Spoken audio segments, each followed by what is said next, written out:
Hey, good morning, everybody. This is Seth and Becky for the B&S podcast where we BS. And today we're going to get into kind of application that came out of the mind of Living the Dream Quilt Shop's owner, Becky. And I just kind of went from there. But, when we get down to it, really, you get into these scenarios where, you kind of start looking at sewing machines and you start thinking to yourself, where did this thing come from? It's got to have a history behind it. Who were the people that owned it? Why? And then, what's the story? And then, immediately you go into your sewing room the next day and try to figure out where the heck is everything that I own. I don't know where the red fabric is. I don't know where my multicolored plaid fabric is. And I don't know where Do my I threads are. Yeah, exactly. So, um, what we did is, we're going to dive into the application we built called Ancestral Sewing, built by, my company, Alto Technology, kind of enabled from Living the Dream Quilt Shop. And we didn't want to make it just another icon on your phone or tablet. We wanted to make sure that we really brought the life of stories of the machines that you guys own, and then changing how we handle our sewing rooms, kind of on the fly, so we know what's there, and no matter where you're at. So we'll kind of start getting into it here. Is Mom, what came of this idea? Why did you start going down this route? You brought it to me kind of out of the blue, but why did the stories become such an important part?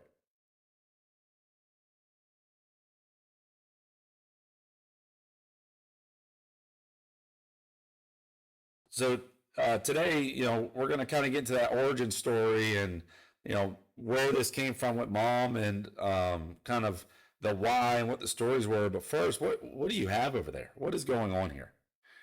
So Kenyon got this little guy with the weed eater on his back leg yesterday, and he was laying in the ditch not moving. So Kenyon came in and asked me to save him. So we got the Pedialyte, we got the baby formula, and we fixed his little leg up a little bit, and he is doing great. I didn't think Yeah, he'd make it through hold him up a little bit. Is he holding on to the bottle? Look at there. into the He bottle. is completely holding on to this thing. Uh, yeah. And it was feeding time when Seth was ready to go live. So I thought, well, I'll feed him while we're having the podcast. Yeah, there you go. Wow, he is But this going at is it. Chipmunk. Yeah. So I think in a couple weeks he will be ready to go back outside and start playing again. But for now, I have every 3 hour feedings. Yeah, no freaking joke. Well, let's kind Yes. of dig into this here. Why? What started your mind toward? I wanted to hear all these stories and bring kind of the global sewing machine community together. I have got a couple of the older, and I think he's done. Yep, you're done. Okay, let me put him in his box. All right. Come here, little guy. There you go. Okay, feeding time is over. um, so I got my first featherweight, and when I got it, I got a great deal. Everybody's got a featherweight story that owns a featherweight, and got it for a great deal in a thrift shop. Couldn't believe my luck, and when people would come into the quilt shop and see it on the shelf, everybody had a featherweight story, and everybody had a story about their machine. And I thought, wouldn't it be great if I knew the story behind my machine before I owned it? And you can go to the featherweight shop and some of the other companies' online presence and find the birth date of your machine, where it was made. But that's it. That's where it ends. And I wanted a story from somebody that owned the machine before me. I wanted to know what Madeline, we all name our machines. I don't know if you know that, Seth. I wanted to know what Maddie had been through. And there's no way I'll ever get that. But I asked Seth because his intelligence far exceeds mine. is there a way to make an app? Yes, it does. Is there a way to make an app where we can log our serial number in and tell a story about our machine? And that way, when I'm gone and Seth passes my machines down to or my granddaughters decide I don't want to sew, put it in a yard sale, somebody can buy that machine, or my granddaughters can get online, put that serial number in, and see my story. This is where grandma got this. This is the quilts grandma sewed on it. This is the story behind my grandma's machine. Or when somebody picks it up at a thrift store, this is where machine has been. So I just thought it would be great for any machine because I love every machine I have. They've all got a name. I know most of you do too. And I thought it would be a great thing to be able to tell the stories of our machines for future generations to go back on. And I love the idea that maybe in 5 or 10 years, if we get this app going, I can go to a thrift store, buy a machine, and whoever owned that machine had got this app and put their story in.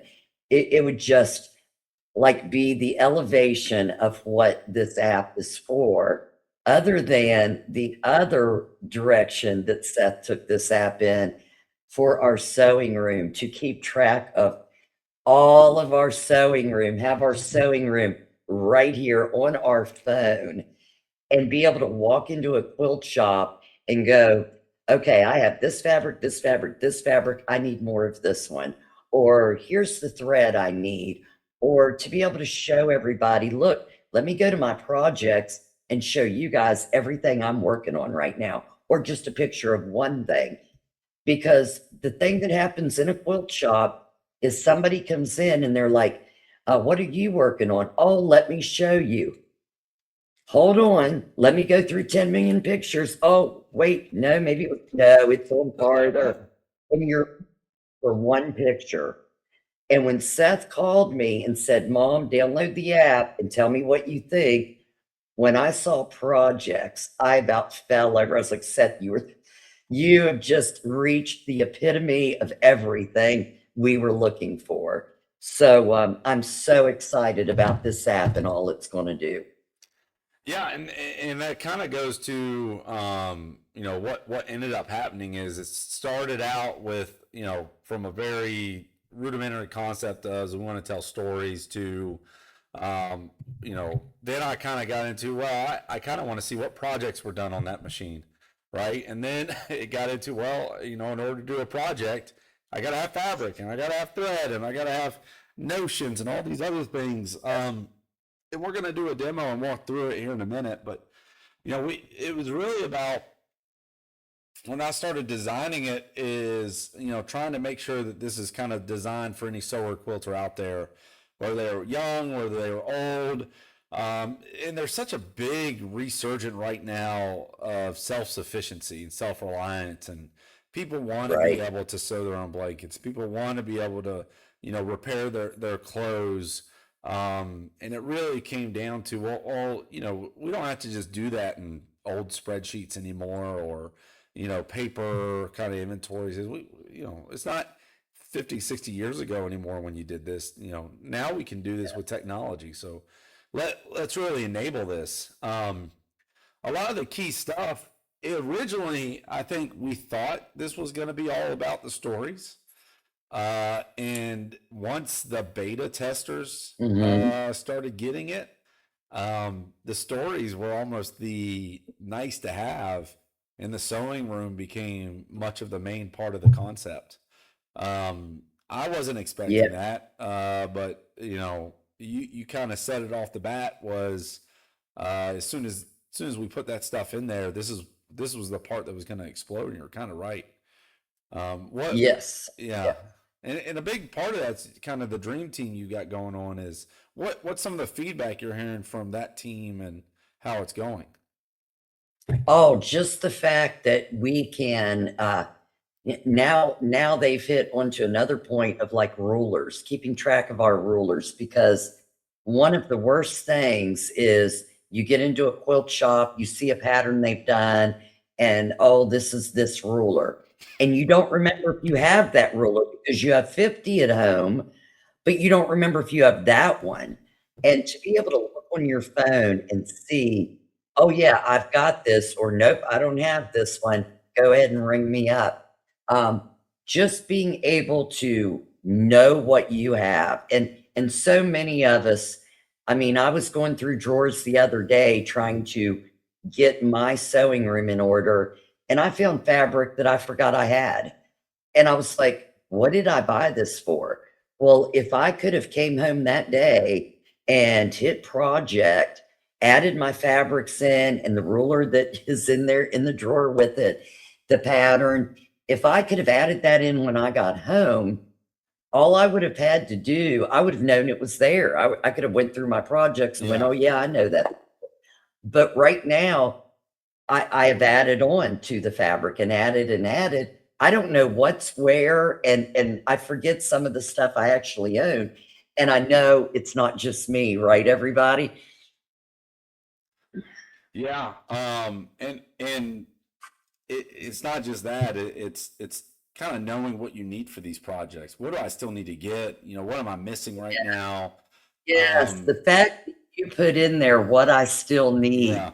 was amazing because, number one, a lot of times when you're working on a quilt, you've gotta come in and into the quilt shop carrying your pieces because you wanna match it up. Yeah. And to bring that up on your phone and say, "Oh, here's these fabrics. Yep, it matches. I'll take that."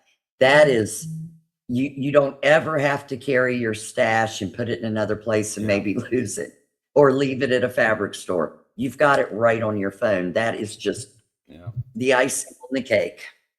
Yep. Yeah, and kind of from the moment you log into the app, and we're going to do a live demo here in a second, is you're kind of immediately hit is I want it to be kind of front and center. You know, here are the stories coming out. Make it very community based. Projects that people completed, that was a big part of it. Because for me, I don't want to do a project that I know that no one's completed before. I want to know that this thing's been completed, and I'm capable of doing it. You know, because someone else could have done it. Yes. Yeah, and maybe now thinking about it, putting a level of difficulty on there. That way you can kind of, you know, hey, should I be adding this? It's an advanced versus beginner, Right. but you know, and then kind of just seeing what people are Right. do. Read other notes on it. And Yeah, um, I don't know if you've even been over that part yet, but so in the projects, once it's completed, you can share it. yeah, And other people can go through the public project and go, "Oh, I really like that." And you can click on it and add it to your sewing room. yeah, So you know what pattern you need, and you can read their notes on, "Oh, this square should have been cut bigger," or "I had trouble with this part of it." So that is just amazing that yeah, we can just add that into our sewing room so we know what we need to yeah. get to do that project. Yeah, and what's also nice is you can make it public for your complete project, or you can keep your whole sewing room to yourself. And that Yes. way that it's very private in that way, and only the project itself goes out with the steps that you did with it. And you Yeah. know that's a big part of this as well. Is you know other than sharing your stories, at no point is anything you know about you or what you've done or anything like that out there. Um, Yeah. Like, what you want out there is out there on your, if you do a story, you decide whether you want to, put it out there or not. yeah, exactly. All right, But so the whole idea behind the app was sharing stories about your machine so future generations yeah. can see where this machine was, what it was used for, all of that information. Yeah, so what we're gonna do here is I'm gonna walk everybody through it, and I'm gonna use my phone to do it. It is it, right now we're in the beta testing and should be releasing out in the next 14 days. But Now we're you gonna want use. to go over the Android Apple deal. Yeah, I will once I go through it. But right now we are completely Android based. With Apple gonna release with iPad and iPhone very soon after. But this is my phone. I got it hooked up to my computer so you can kind of see it. I'm going to click on the application and I'll actually go to sign out and we'll start there. Is one is being able to kind of, had to make it more clear about whether I was creating an account or signing in. But in here is, if I create an account, can I create with my Google credentials or just a email and password?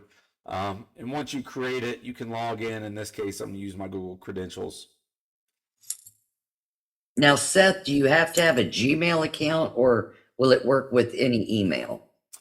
It will work with any email to sign up for the account in here. If you're a tester, that is where I need a Gmail-based account that's off your Google Play. And so that's the only time that, the Gmail actual account is actually necessary. Okay. Once you're in Ancestral Sewing, a couple different things. You can see 7 machines are on here with 7 stories. It's not from 7 different countries. I'm working on that now. It's actually 7 different locations. But the 2 things you're kind of presented with right off the bat is the latest projects and the latest stories. And if I go in here to Miss Karen Warwick's, we can click on it and see what this is for. Janome CM17 to sewing embroidery type. But we can come down here and kind of read the story about how she came about this machine. In this case, this was from her sister Pam, because Karen's a singer girl, and her sister Pam was a Janome girl, and a lot of health issues over the last 20 years, and she wanted to get her dream sewing machine, which was a Janome.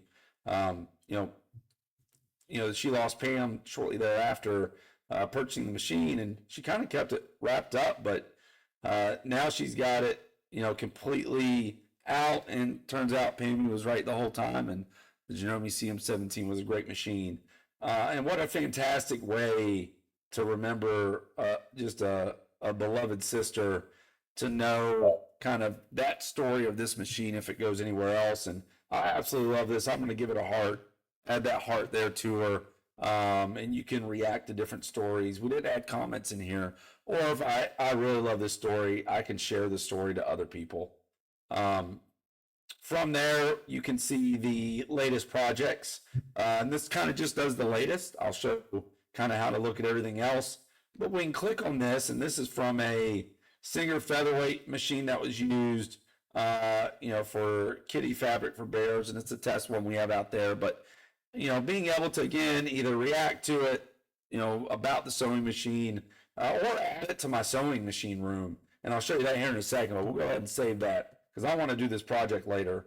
The next thing you get to is your search tab. Right off the bat, what we wanted to is put the stories up front, the projects.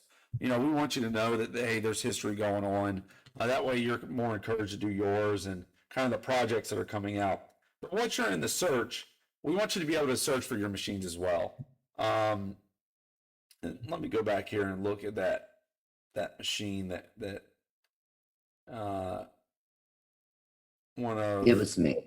yeah, one of, let's see, no serial numbers on those. Let's do the one you did here. Here we go. VE 911892. And I think it's supposed to be EV, but the nice thing is we've added the ability to edit. But VE, EV. No, you put it in as VE. Oh, okay. Yeah, you got to edit that. But VE 911892. Let's see if I can remember that fast enough. VE 911892. And we can search. And when you find that, look at there. That Singer featherweight pops up. It's had one owner. Again, and then we can go down here and see any of the stories associated with it. And to the point that, Mom made is, hey, being able to see what's going on with this. Hey, and this sewing machine's done a project in the past. It's done the Animals project. It was manufactured in Scotland. We'll talk a little bit about that here in a second. And then it's a domestic straight 2023 model. And then being able to search by brand, we put in here the sewing machines. You can see the count There's been 5 Singer sewing machines and 2 Janome that have been captured, and we can come in here and look deeper into there and see what type of models have actually been captured or not. And if I click on the featherweight 221 down here, I can see all of the Singer featherweight 221s that have been registered. And then we can look at projects and search for projects. And again, search function built in. Maybe you want to search a project with a particular pattern or something else. It looks through all that information on a project that you can pull up, and then you can add it there, or go into the stories and just see all the latest stories and what's been written on them just from the last 25. So you can kind of constantly see people adding stories and what's going on. From the register screen, we're going to do a stinger. What we kind of figured out is not all registries are the same. So what do I mean by that? Some people do not keep good track of their stuff, but in this case, let's do like a EV 1911, and based on the serial number, we're able to now automatically pull in the information for those machines. It doesn't work with all manufacturers. We're still figuring that out, but for some of them, and it's based off external databases. So in this case, what we learned is some of the models are incorrectly coded in those databases. Talked to a Singer rep and found that out as well, but that note's in there. But it will give you a little bit of manufacturing history on those machines where that information is captured by the manufacturer. We can mark it for a different condition, and then we can go ahead and add our story to it and a picture of it so that we can register those machines.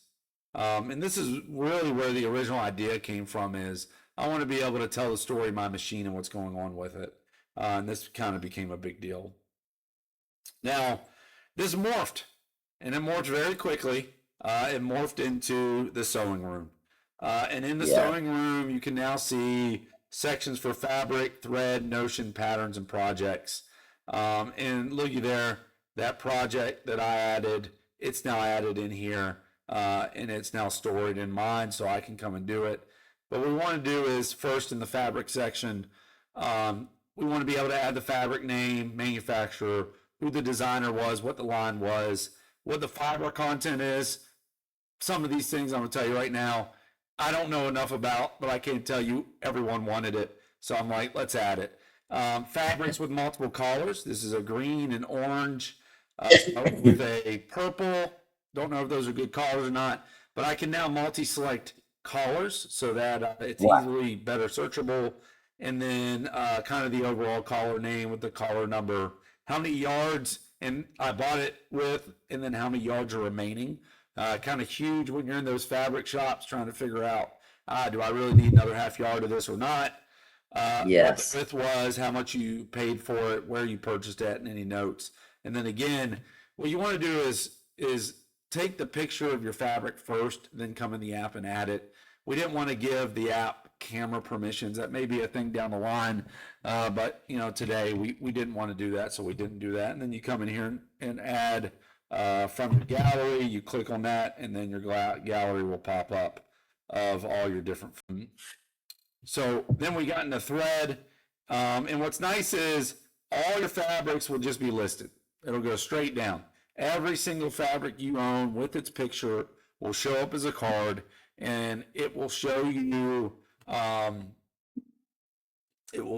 the kind of listing, and you can just scroll down through it, or you can search for the fabric you want, and then that way you have the picture, you have the information. It's the same way that works for threads and patterns as well. For threads, we kind of did a different way, by brand, by weight, by thread type, by color family, what the main color is of the thread, and then to take photos of the thread. I didn't realize that was a thing, and I got yelled at by a bunch of quilters that we need pictures of our thread. So we now have pictures of thread. Now, yeah, go ahead. Flip over real quick. What? Can you flip over to me real quick? Oh, absolutely.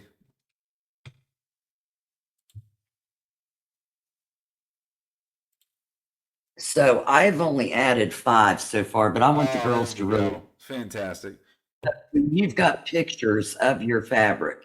And you can go in the quilt shop and flip through and compare this or see what you've got. And he has a search bar up here. So if you just type in that search bar right there and you type in, like, let's say burgundy, I haven't even finished typing it, but here is all, let's see, done. There is all the burgundy fabric I have. So I can type in a color, I can type in Kansas Troubles, Quail Run, and all of my fabric comes up, and I'm not scrolling through a big list. He has a very nice search function on this, or you can just scroll through all your fabric. So very amazing feature for that. Yeah, I can't wait to get my first one here. and it goes back to one of the easiest ease of use that we can make for everybody. Yeah. Anything that yeah, I may go down into the decimal level of stuff, but normal people don't want that. They want to be able to. I have red. Show me all my red fabrics that I have labeled, and go to all the red fabrics. Yes. That is amazing. I can't wait. Yeah. Now Notions is going to increase, but right now for Notions we have buttons, zippers, interfacing elastics. We're about to add rulers. We're about to add stuff like that. Cutters was another one. So a lot of that stuff is coming into play with this. So it should be pretty big. Being able to put the brand, any notes with it. Then we get into patterns, and patterns are a bigger deal than I thought. But things that I wanted to make sure is the status of the pattern. Is it uncut? Have we cut it? Is it in progress? Have we completed it? And then what the pattern number was, what the name is, what the brand is, what the difficulty of the pattern is. That's going to probably change to a drop down to keep it kind of easy. And then finally, the project itself. And we did a couple of different things with projects. The main part is the status. Am I planning? Am I working on the project? Is it completed? Or as I talked to Minnie, hey, sometimes it's going to take me another 15 years to do this, and it's on hold. And so on hold and abandoned became a big part. Is I need to know when I have completely given up on it, or it's just on hold. And I work 2 blocks a year for this. And then you're starting finish dates. Now this make publish date, that goes back to what we were talking about before. This will only become available if you want to make it public after you've completed the project, and that will make it public. And in the completion, we mean in the status. So if you got completed done, that becomes available for you to be able to click and choose. But we're going to set it back to planning. Then from here, you can select any of the patterns you have selected, the fabrics that you have, the thread, the notions. Mom, do you want to go into a project and kind of show that? Yeah, absolutely. Yeah, let me. Yeah, what we wanted to do is we want you to use your own inventory and show, and that way you're just pulling from the stuff that you have. Yeah. Now let me go back, and I'm going to go into sewing room, go to projects. Okay, so right now I'm at the projects tab, and I know that's backwards. Is there any way to get the camera to turn around so it's not backwards for them? No, that's how I see it as sewing room. It's backwards for you. It's not backwards for us. Okay, okay. So I'm going to hit add project, and that pops up. And I only have one pattern and one notion and one thread in right now, but I'm going to name this Teddy for teddy bears. So I'm going to name that, and then when I hit done, then I need to pick my next step, which is I'm in the planning stage of it. So I'm going to leave that as planning. The machine, when you click on that, it shows all the machines that you put into your profile, not necessarily shared, but they're in your profile. So you have all your machines listed. And I just want to say real quick, whether you share your machine or not, it's great to have them listed in your profile. You can take a picture of your receipt. So you've got your original receipt so it doesn't fade. You've always got it with you. You don't have to search in a drawer for it. But I'm going to pick my CM17. And then it's got the start date. So I'm just going to type in today's date.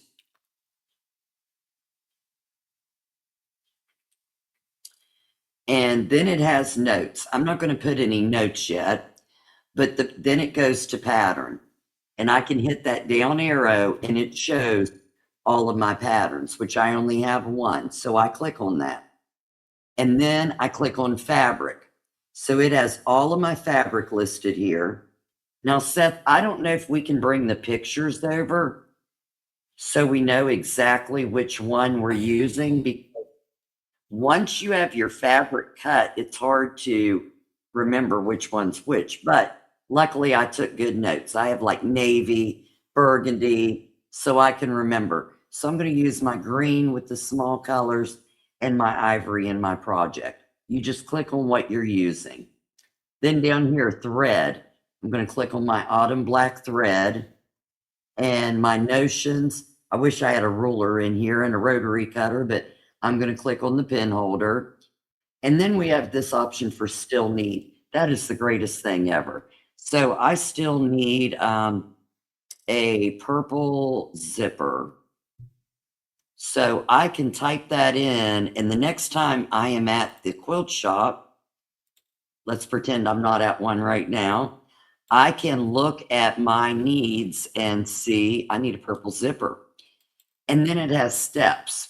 So I am going to put planning stage, getting stuff together. And then it's got a description there if I want to put a description, and I just click on add step.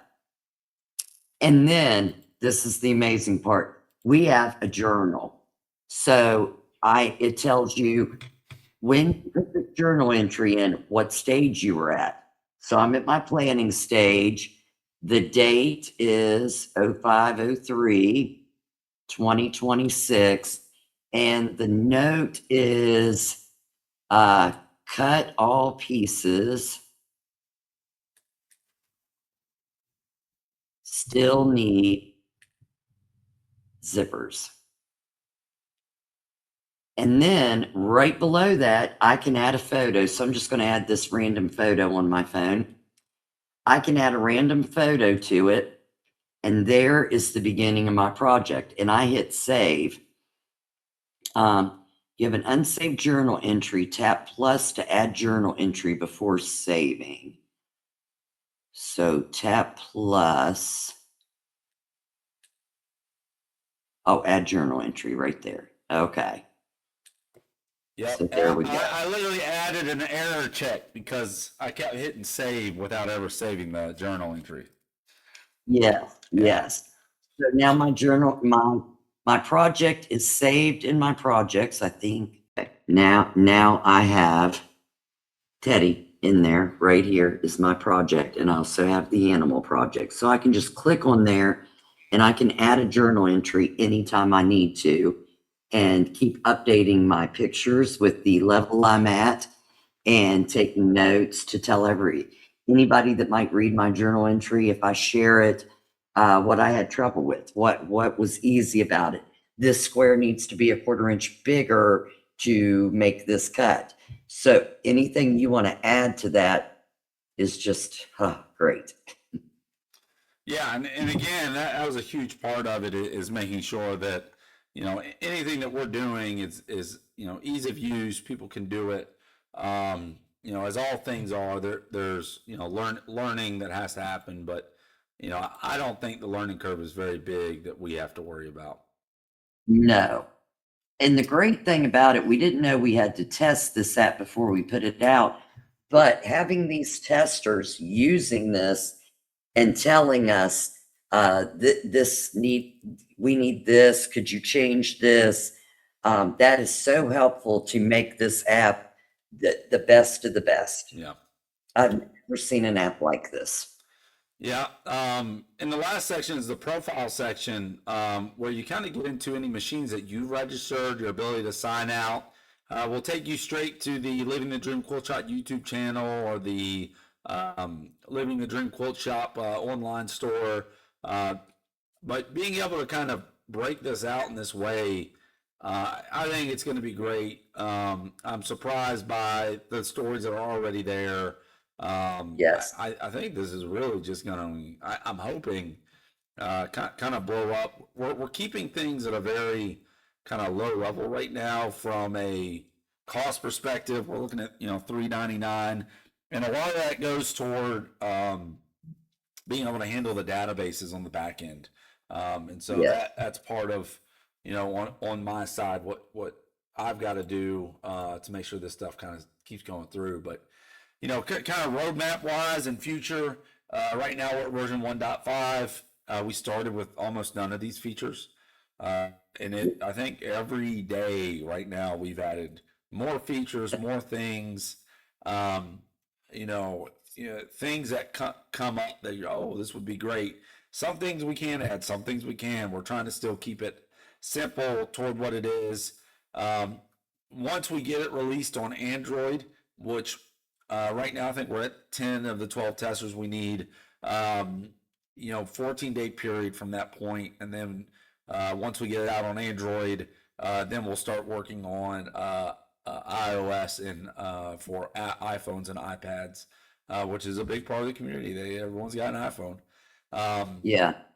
And And again, for all the go ahead. testers, I think you should go over that a little bit for all the testers, because I think I might have explained it as once they signed on, we had 2 weeks to test.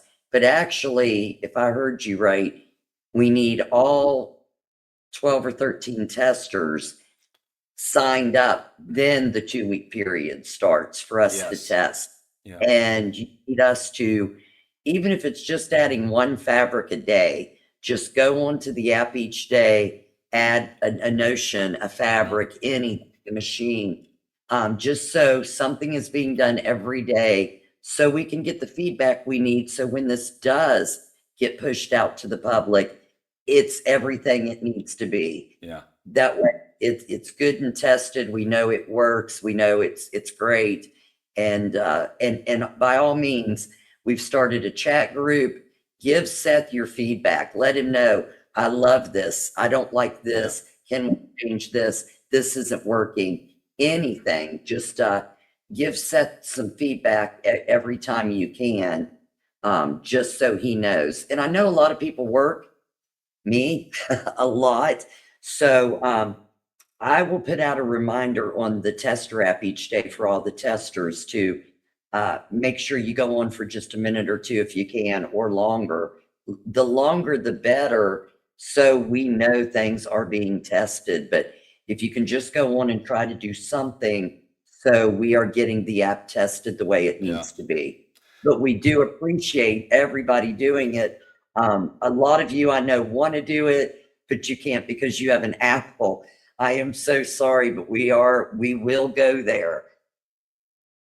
Yeah, we will. Apple's got a whole different kind of ecosystem that you have to delve into and get. The good news is, 90% of all the code that has been written is reusable. It's not like I'm having to refactor the entire thing. We are starting off with a one-time purchase of $3.99.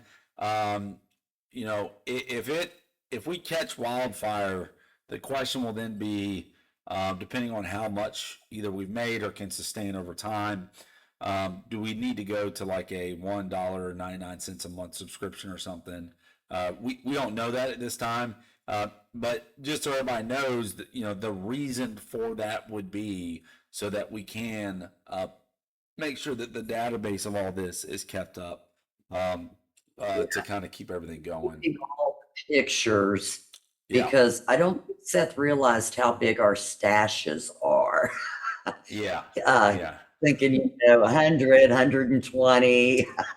Yeah. No, that's not a joke. Every single time someone tells me they have 200, not 200 fabrics, but like 200 versions of red, my mind hurts.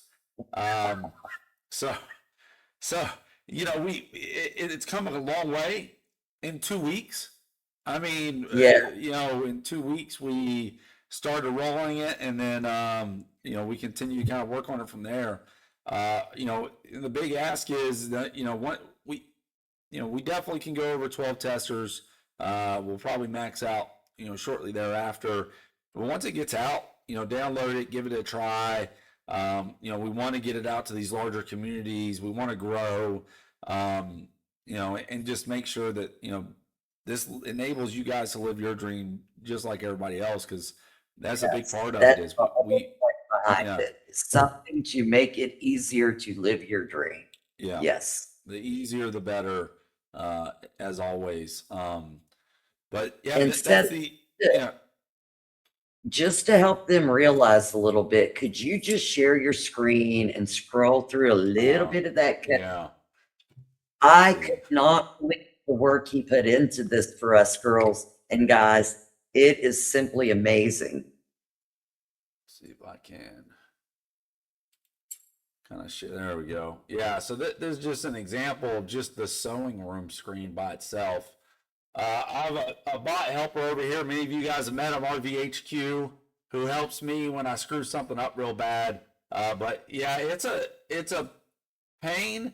But I say a pain. It's gotten me back to my roots of where I love to be, coding, getting inside of the technical aspects of it, going from there.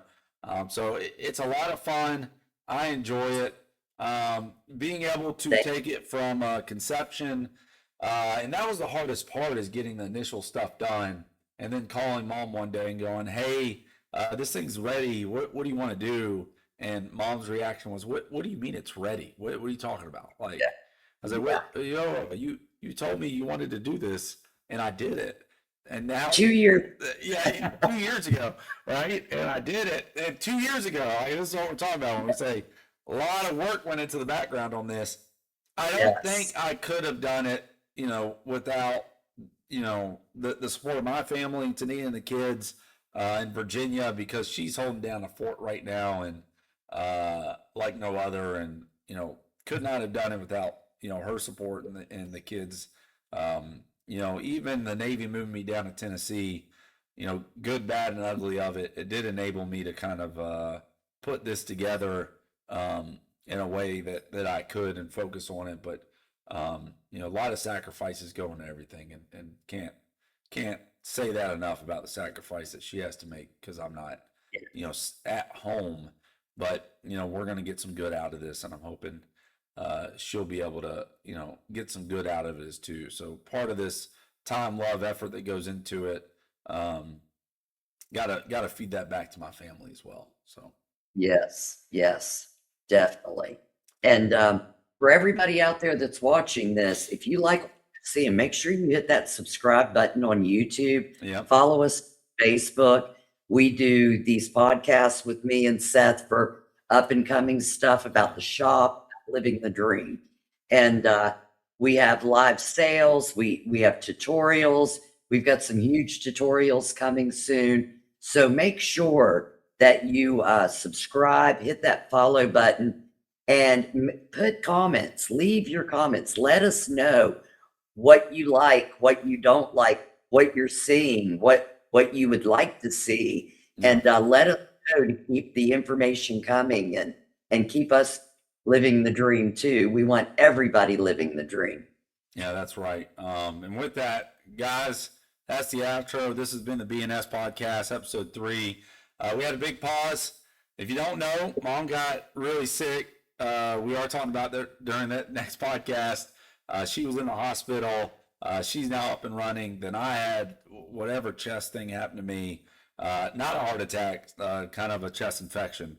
But we are kind of back and running. All of the shows are back and running again. And what's going over the next 2 months?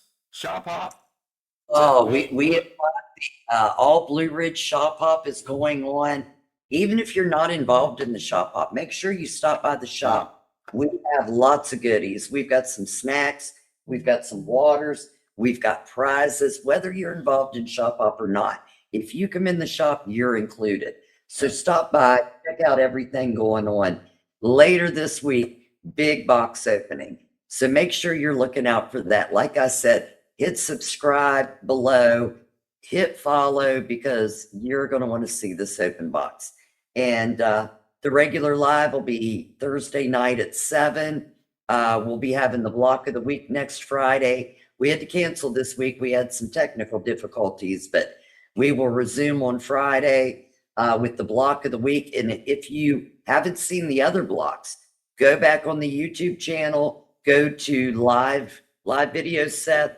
I think Seth's going to actually turn them into tutorials later, but check those out. It's easy to catch up with us. I think we're on block 8, and we'll be finishing that quarter here in a few weeks. That's it, everybody. Hey, thanks for everybody being here, and we'll see y'all next time. Bye. All right. Thank you all. Thanks for helping me live my dream, and I hope you're all living yours. I will see you all soon.